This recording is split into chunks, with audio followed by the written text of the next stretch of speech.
Köç eləyənlər Respublikanın müxtəlif yerlərində, əsasən yataqxanalarda, sanatoriya və inzibati binalarda müvəqqəti məskunlaşmış ailələrdir. Bu mərhələdə Şükürbəyli kəndinə 39 ailə 165 nəfər köçürülüb. 2 gecədir mən yatmıram.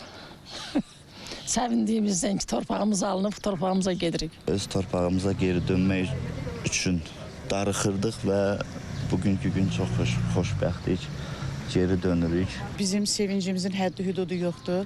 Artıq 33 ildən sonra biz öz doğma kəndimizə, öz torpaqlarımıza qayıdırıq. Artıq köç karvanı Şükürbəyli kəndinə çatıb, ailələrə mənzillərin açarları təqdim olunub. Qeyd edək ki, kənd tam müasir standartlara uyğun şəkildə yenidən qurulub və sakinlərin rahat yaşayışı üçün bütün zəruri infrastruktur yaradılıb. Kənddə hər biri 80 yerlik olmaqla 2 körpələr ev uşaq bağçası, 360 şagird yerlik məktəb binası, həkim məntəqəsi, musiqi məktəbi, klub icma mərkəzi, həmçinin yerli icra strukturları üçün inzibati bina tikilib. Burada həyata keçirilən quruculuq işləri Böyük Qayıdış proqramının uğurlu icrasının daha bir nümunəsidir. Günəş Rızayev və Emin Babayev, Loğman İsmailov, Space Xəbər.